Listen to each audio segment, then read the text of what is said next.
तो स्टूडेंट, एक बार फिर से स्वागत है मेरे यूट्यूब चैनल FWT क्लासेस पे,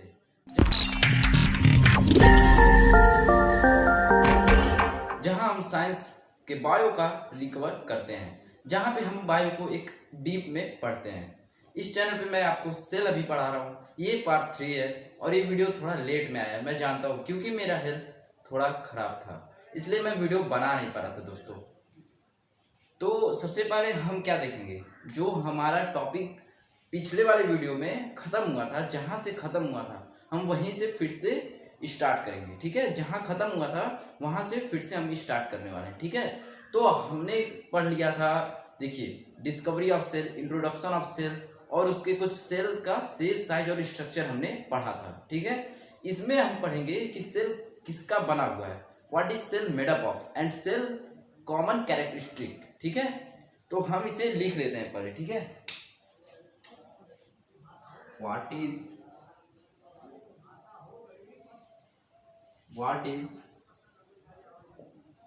cell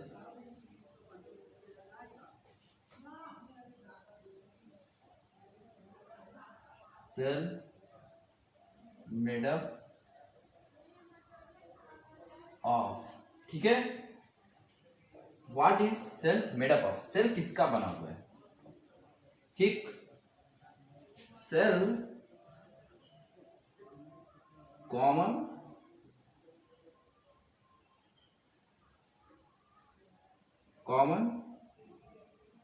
कैरेक्टरिस्टिक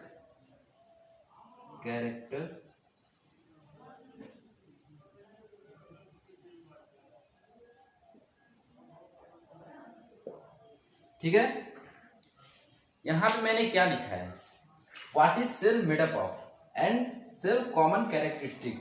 ठीक है, तो इसका मतलब क्या हुआ, सेल किसका बना हुआ है, और उसका जो एक कॉमन, हर सेल मतलब कि जैसे प्लांट सेल हुआ, एनिमल सेल हुआ, इन दोनों में जो कॉमन चीजें पाई जाती हैं उसको मैं यहाँ पे बताने वाला हूँ। ठीक है, अब देखिए स्टूडेंट, इसको हम थोड़ा अब डीप में पढ़ने वाले हैं। ठीक है, तो वो जो कॉमन कैरेक्टरिस्टिक है उसको हम यहाँ पे फिर से लिखेंगे, इसको अच्छी तरह से हम लिखेंगे। ठीक है, तो देखिए अभी हम यहाँ पे लिख लेते हैं, सेल कॉमन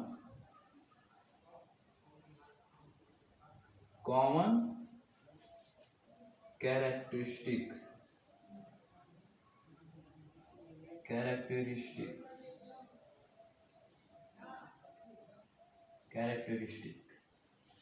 राइटिंग थोड़ा दिक्कत कर सकता है आपको, लेकिन इतना अच्छा तो है कि आप लोग समझ जाओ। ठीक है, तो अब देखिए, इसका जो है 3 ऐसे कॉमन कैरेक्टरिस्टिक है जो प्लांट सेल और एनिमल सेल में, इसका जो 3 कॉमन कैरेक्टरिस्टिक है, ठीक है, जो प्लांट सेल और एनिमल सेल दोनों में पाए जाते हैं। ठीक है, वो मैं यहाँ पे लिख देता हूँ। तो सबसे पहले हमारा क्या है, cell membrane.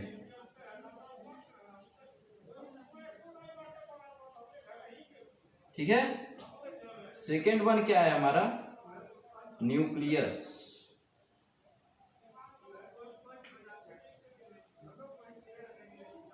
And the last one is cytoplasm.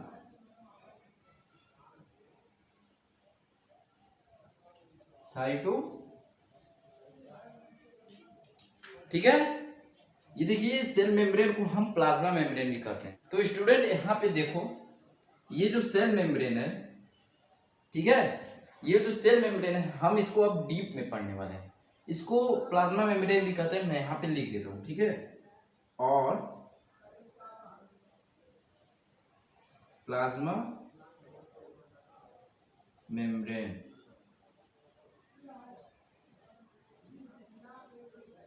ठीक है, इसे हम प्लाज्मा मेम्ब्रेन भी कहते हैं, सेल मेम्ब्रेन को ही। ठीक है, सेल मेम्ब्रेन को ही हम प्लाज्मा मेम्ब्रेन भी कहते हैं। ठीक, अब हम सेल मेम्ब्रेन को डीप में पढ़ने वाले हैं, तो इसको हम क्या करेंगे, डीप में पढ़ने के लिए इन सबको अभी हम रिमूव कर देते हैं। तो अब हम यहाँ पे टॉपिक डालेंगे सेल मेम्ब्रेन।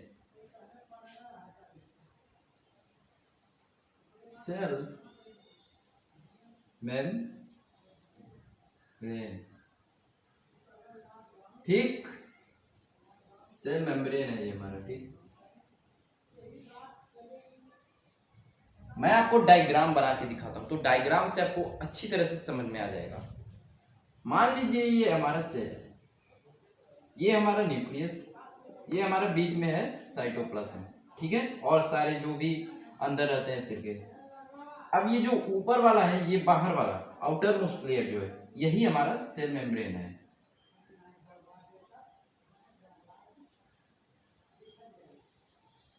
ठीक है, ये हमारा जो बाहर वाला पार्ट है, ये देख लीजिए आप लोग, जो बाहर वाला पार्ट है जिसको मैं अभी इरेज करने जा रहा हूं, ये हमारा सेल मेम्ब्रेन है। देखिए, यही हमारा सेल मेम्ब्रेन है। ठीक, समझ में आ गया? जो मैंने इरेज किया वही सेल मेम्ब्रेन है। ठीक है, और किसी को मत ले लीजिएगा आप लोग।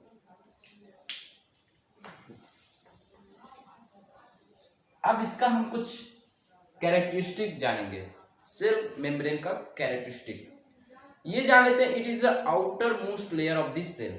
ठीक है, ये मैं आपको बता दिया, लिख के भी बता देता हूं। First, it is the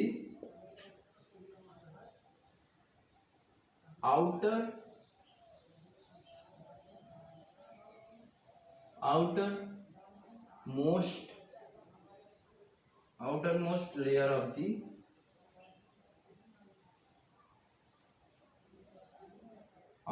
cell। Outer most का मतलब आप लोग समझ रहे हैं? आउटर मोस्ट का मतलब ये है कि जो आउटर मोस्ट, जो बाहर वाला पार्ट है, ठीक है, जो बाहर का वो सेपरेट कर रहा है साइटोप्लाज्म और उसको, वही उसी को हम सेल मेम्ब्रेन कहते हैं। ठीक है, अब सेकेंड हम क्या डालेंगे? सेकेंड इसका कैरेक्टरिस्टिक क्या रहेगा?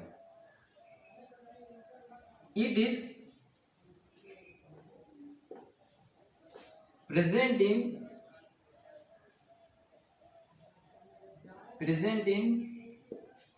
both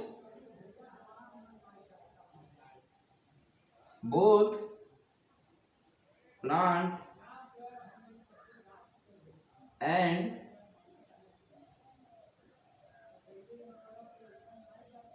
animal cell। ठीक है, क्या मतलब है इसका? It is present in both plant and animal cell. इसका मतलब ये है कि जो ये सेल मेम्ब्रेन है, ये प्लांट सेल में भी रहता है और ये एनिमल सेल में भी रहता है। ठीक है, ये प्लांट सेल में भी मौजूद रहेगा और एनिमल सेल में भी रहेगा।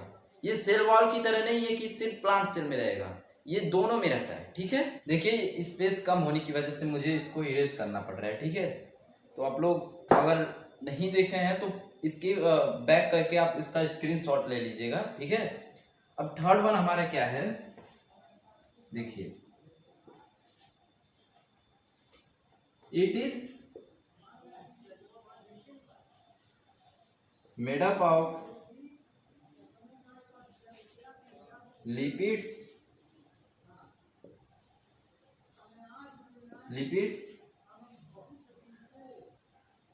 And proteins. ठीक है, it is made up of lipids and proteins. इसका मतलब ये है कि जो ये बना हुआ है, किसी चीज का तो बना ही होगा, कोई तो न्यूट्रिएंट होगा जिसका ये बना होगा।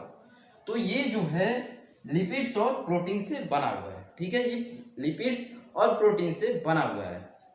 अब फोर्थ वन हमारा ये है, इसको मैं लिखने से पहले आपको समझाना चाहता हूं। अब देखिए, सेल मेम्ब्रेन जो है आपका, कुछ बाहर ले जाएगा और कुछ अंदर लेगा, कुछ बाहर का लेगा तो कुछ अंदर से देगा। ठीक है, परमिएबल का मतलब ये होता है कि कुछ बाहर करेगा और कुछ अंदर लेगा। ठीक है, अंदर बाहर का वो जो प्रोसेस होता है। ठीक है, अब इसको हम सेलेक्टिवली परमिएबल बोलेंगे। क्यों? क्योंकि ये यूजफुल सब्सटेंस को लेगा, यूजफुल सब्सटेंसेस को लेगा और जो यूज मतलब वेस्ट प्रोडक्ट हो जाएगा, जो वेस्ट सब्सटेंसेस रहेंगे उसको ये बाहर कर देगा। तो ये मतलब कि सेलेक्टिवली परमिएबल है, कुछ सेलेक्ट करके कुछ सेलेक्टिव सब्सटेंसेस को ही ये यूज कर रहा है। ठीक है, इसीलिए हम इसको सेलेक्टिवली परमिएबल इन नेचर बोलेंगे। ठीक है, क्योंकि ये जो गुड है, जैसे अब यूजफुल जो सब्सटेंस है उसको ये ले रहा है और जो वेस्ट प्रोडक्ट है उसको ये बाहर कर दे रहा है।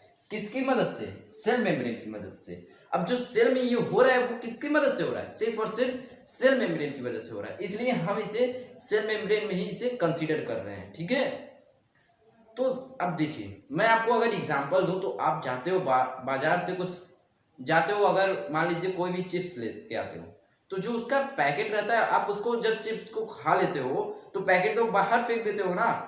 सेम थिंग यहाँ पर है, जब ये यूजफुल सब्सटेंस को ले लेगा तो फिर वो बाहर कर देता है। ठीक है, जो वेस्ट प्रोडक्ट रहता है ये यूजफुल सब्सटेंस को ले लेता है और जो वेस्ट प्रोडक्ट रहता है उसको बाहर कर देता है। ठीक है, इसको भी मैं लिख देता हूं यहाँ पे।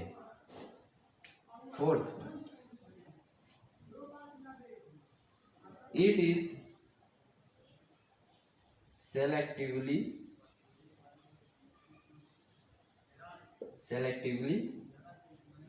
permeable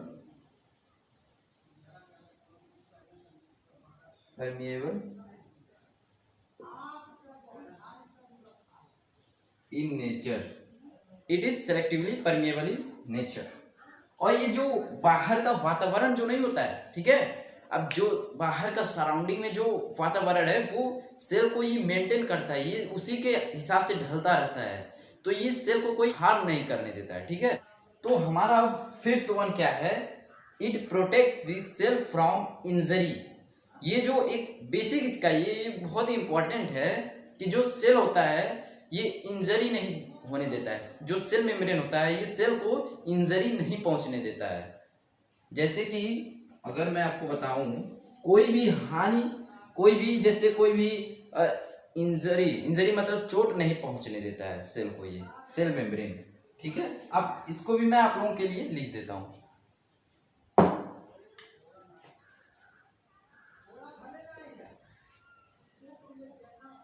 it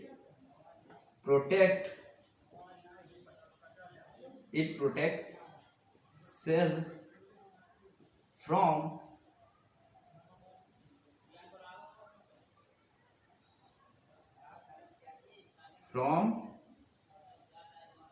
injury. तो स्टूडेंट हमने जो सेल का कॉमन कैरेक्टरिस्टिक था वो कुछ देख लिए हैं। अब हम आगे बढ़ेंगे। ठीक, अब हम पढ़ेंगे कि कौन सा वो सब्सटेंस है जिसे ये बाहर और अंदर करता रहता है, सेल मेम्ब्रेन। ठीक है, तो अब हम टॉपिक डालेंगे movement of substances through plasma membrane. वो जो सब्सटेंसेस का मूवमेंट हो रहा है प्लाज्मा मेम्ब्रेन के द्वारा, उसको हम अब पढ़ने वाले हैं। तो यहां पे हम लिखते हैं उसको, मूवमेंट ऑफ substances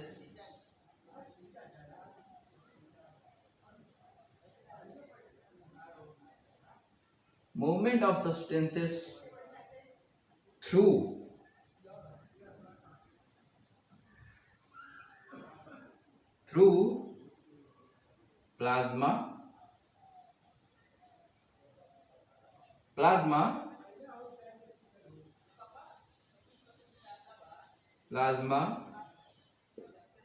ठीक है, movement of substances through plasma membrane, ये हमारा टॉपिक है। इसके अंदर हम पढ़ेंगे कुछ दो बेसिक टाइप्स। इसके अंदर हम पढ़ने वाले हैं दो बेसिक टाइप्स। वो क्या है? ठीक है, diffusion and osmosis.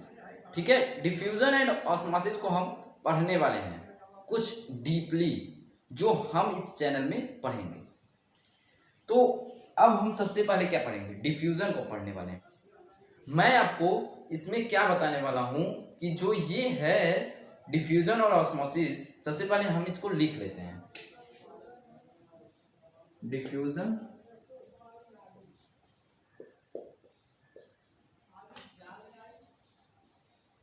And osmosis. ठीक है, डिफ्यूजन एंड ऑस्मोसिस को हम पहले लिख लेते हैं। लिख लिया, अब यहाँ पे हम इसको जानते हैं। ठीक है, तो पहले मैं इसको एक सिमिलर टाइप से पढ़ाने वाला हूँ आपको। एक जैसे मतलब एक इंटरलिंक करके इन दोनों को मैं पढ़ाऊंगा। देखो, डिफ्यूजन एंड ऑस्मोसिस एक सिमिलर टाइप का है। ठीक है, ये भी higher concentration to lower concentration movement करता है। हाई कंसंट्रेशन टू हाई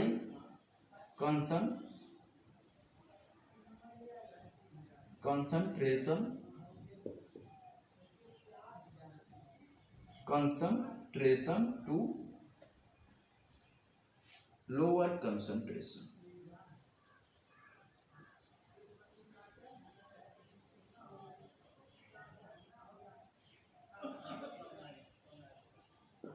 इसका मतलब आप लोग समझ रहे हैं, जहां पे कंसंट्रेशन ज्यादा रहेगा, ठीक है, वो वहां से मूवमेंट होगा। अगर हायर कंसंट्रेशन है, जैसे कि अगर मैं यहाँ पे एग्जांपल दूं कि ये एक जग है, ठीक है, इसमें आपका वाटर ज्यादा है, ठीक है, इसमें आपका वाटर ज्यादा है, और ये दूसरा जग है आपका, ये फर्स्ट और ये सेकेंड, तो इसमें जो है आपका वाटर लेवल जो है कम है, तो मूवमेंट यहां से होगा हायर कंसंट्रेशन से, क्योंकि यहाँ पे ज्यादा है और यहाँ पे आपका कम है, तो यहाँ से होगा। अगर यही यहाँ पे कम हो, यही अगर यहाँ पे ज्यादा होता और यहाँ पे होता आपका कम, ठीक है, अगर यही यहाँ पर ज्यादा होता और यहाँ पे होता कम, तो ये उल्टा हो जाता, ठीक है, यहां से अब होता, क्योंकि हायर कंसंट्रेशन जो है इसमें है, ठीक है। तो उम्मीद करता हूं आप लोग समझ गए होंगे, इसको अच्छी तरह से समझ गए होंगे।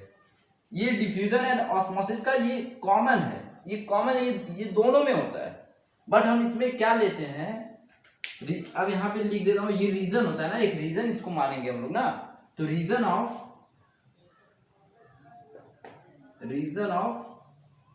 हायर कंसंट्रेशन, ये सिंबल है, मतलब ये नीचे बताया गया है, reason of high concentration to lower concentration, ठीक है।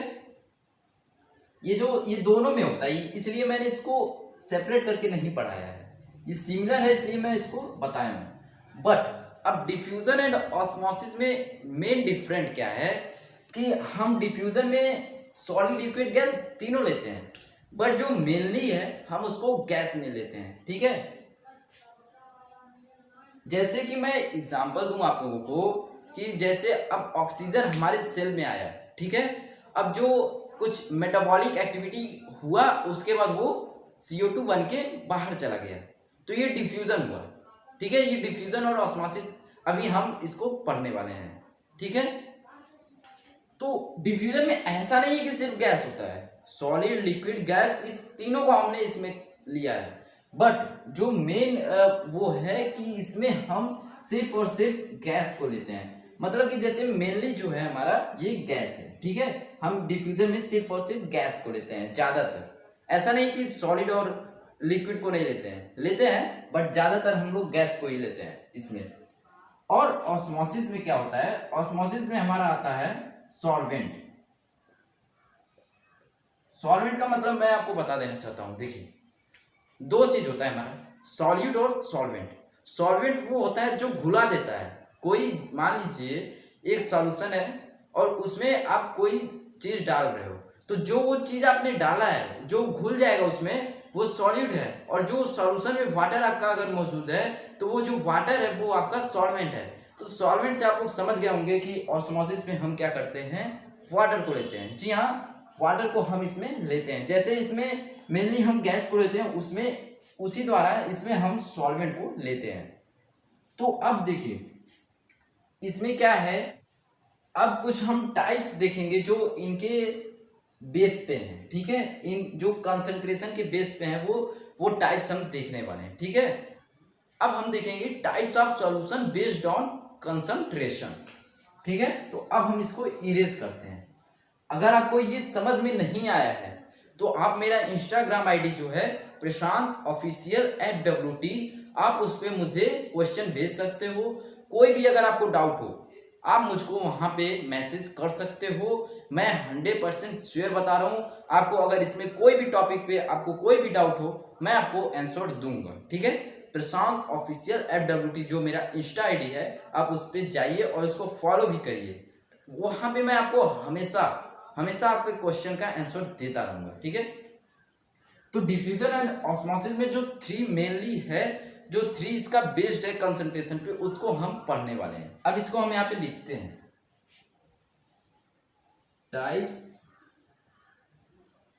Types of solution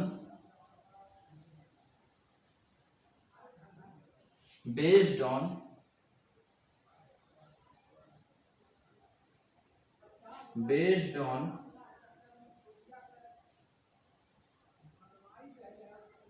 on concentration.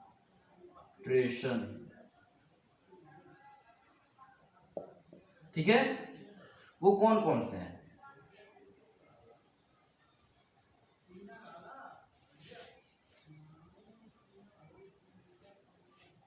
वो हैं आपके hypotonic solution,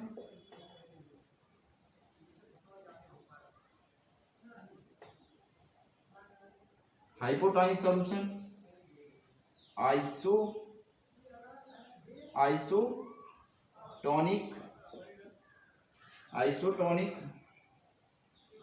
solution, and the last one is hypertonic solution।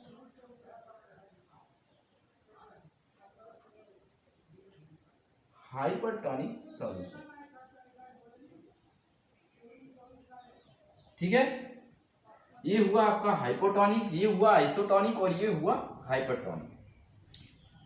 तो ये देखिए, ये हुआ आपका हाइपरटोनिक, ये हुआ आपका आइसोटोनिक और ये जो हुआ है आपका हाइपरटोनिक। हाइपो का मतलब मैं आपको बता देना चाहता हूँ, हाइपो का मतलब होता है छोटा, कम होता है। आइसो का मतलब होता है इक्विवेलेंट। ठीक है, इक्विवेलेंट। आपने आइसो स्केल ट्रायंगल जो मैथ में देखा है होगा, तो उसमें जो इक्वल होता है, ठीक है, दो साइड जो होता है उसका इक्वल होता है, वही इसमें भी आइसो का मतलब वही है, इक्वल। ठीक है, अब इसमें क्या है, हाइपर मतलब थोड़ा भारी, ठीक है, थोड़ा ज्यादा, इसका मतलब ये है यहाँ पे। तो मैं आपको एक एग्जांपल, एक सॉल्यूशन का एग्जांपल देके आपको बताता हूँ। तो सबसे पहले हम हाइपोटोनिक को पढ़ते हैं, हाइपोटोनिक को हम पढ़ेंगे।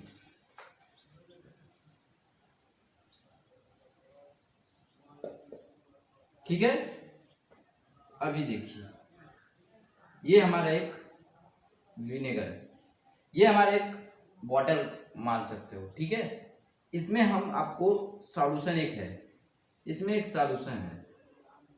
ठीक है, और यहाँ पे मैं एक सेल को डाल देता हूँ। ठीक है, यहाँ पे मैं एक सेल को डाल देता हूँ। ठीक है, ये हमारा सेल है। ठीक, अब देखिए, सेल में जो इस हाइपोटोनिक सॉल्यूशन में क्या होगा, सेल में आपका वाटर जो है कम रहेगा। ठीक है, सेल में जो है वाटर आपका कम रहेगा और बाहर जो है ज्यादा रहेगा।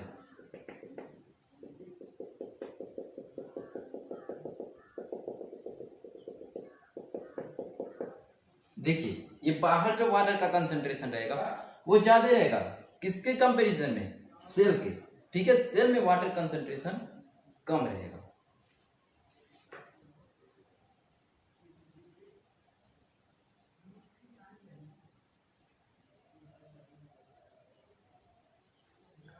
तो देखो, अब यहाँ पे हायर कंसंट्रेशन कहाँ है, ये मुझे आप लोग बताओ। ठीक है, ये मैं आपको क्वेश्चन देता हूँ, आप लोग कमेंट बॉक्स में बताइए इसमें कहाँ पे वाटर कंसंट्रेशन ज्यादा है और कहाँ से ये मूवमेंट होगा। तो ऑब्वियसली ये बात है कि अगर सेल में कम है हाइपोटोनिक में और यहाँ पे ज्यादा है, तो higher concentration to lower concentration मैंने आपको बताया था। तो अब इधर से जाएगा, देखिए बाहर से जाएगा इसमें। ठीक है, यहाँ बाहर से जाएगा क्योंकि ये हायर कंसंट्रेशन है, तो अब अंदर पानी आएगा, सेल के अंदर पानी जाना शुरू हो जाएगा। तो सेल के अंदर जब पानी जाएगा तो सेल हो जाएगा आपका फुल जाएगा। ठीक है, सेल जो है फुल जाएगा और हो सकता है कि पानी ज्यादा, जो सॉल्यूशन है वो ज्यादा हो जाए। अगर पानी आपका जो कंसंट्रेशन है, जो पानी का कंसंट्रेशन है वो अगर ज्यादा हो जाता है तो सेल फूट भी सकता है। ठीक है, सेल फूट भी सकता है। ये हमारा था हाइपोटोनिक सॉल्यूशन, ये जिसमें हमारा सेल ये है, इसमें आपका कंसंट्रेशन कम है, और जो बाहर है आपका, ठीक है, ये जो बाहर का है इसमें आपका ज्यादा है कंसंट्रेशन, ठीक है। ये सेल है, ये हमारा जो वाटर है, ठीक है, इसमें जो है हमारा कम है, तो इसमें जो है हमारा ज्यादा है, इसमें जो कंसंट्रेशन है वाटर का वो ज्यादा है, और इसमें जो सेल में है, सेल के अंदर जो है कंसंट्रेशन कम है, ठीक। अब हम पढ़ेंगे आइसोटोनिक सॉल्यूशन को। आइसोटोनिक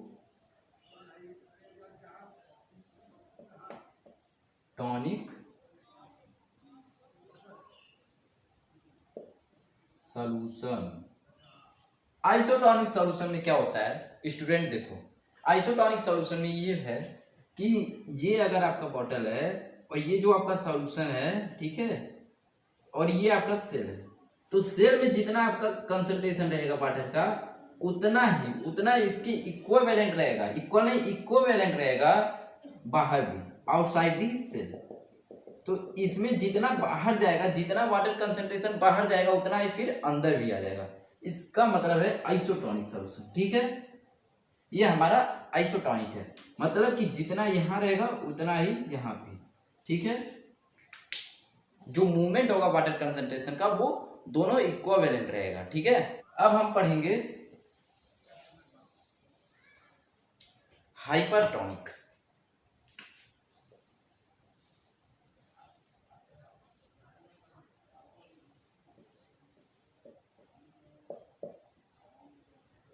हाइपरटोनिक सॉल्यूशन देखिए,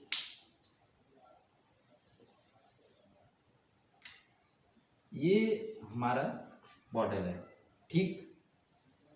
अब ये हमारा सॉल्यूशन है और ये हमारा सेल है, तो सेल में जो है इसमें कंसंट्रेशन रहेगा ज्यादा, ठीक है। इसमें क्या रहेगा, सेल में जो है कंसंट्रेशन रहेगा ज्यादा, और जो आउटसाइड दी सेल रहेगा वो रहेगा कम, ठीक है। इसमें जो है रहेगा ज्यादा और इसमें जो रहेगा कम, मतलब कि जो सेल में कंसंट्रेशन रहेगा वो रहेगा ज्यादा, और जो बाहर रहेगा outside the cell concentration water का रहेगा वो रहेगा कम। इसकी वजह से क्या होगा, सेल पानी अपना फेंकेगा, मतलब बाहर करेगा, सेल जो है पानी अपना निकालेगा, वो बाहर करेगा, क्योंकि higher concentration to low concentration.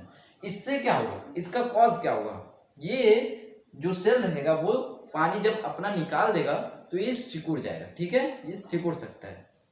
तो आपने पढ़ लिया हाइपोटोनिक, आइसोटोनिक और हाइपरटोनिक, ठीक है। अब हम इसके आगे का जो टॉपिक्स है वो हम क्लियर करेंगे नेक्स्ट वीडियो में।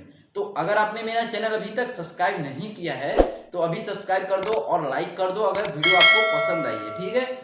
तो अगर आपको वीडियो पसंद आई है तो इसको शेयर करो अपने फ्रेंड्स में, और उनको भी बताओ कि यहाँ पे एक अच्छी तरह से पढ़ाया जा रहा है, एक एक टॉपिक को अच्छी तरह से क्लियर किया जा रहा है, ठीक है।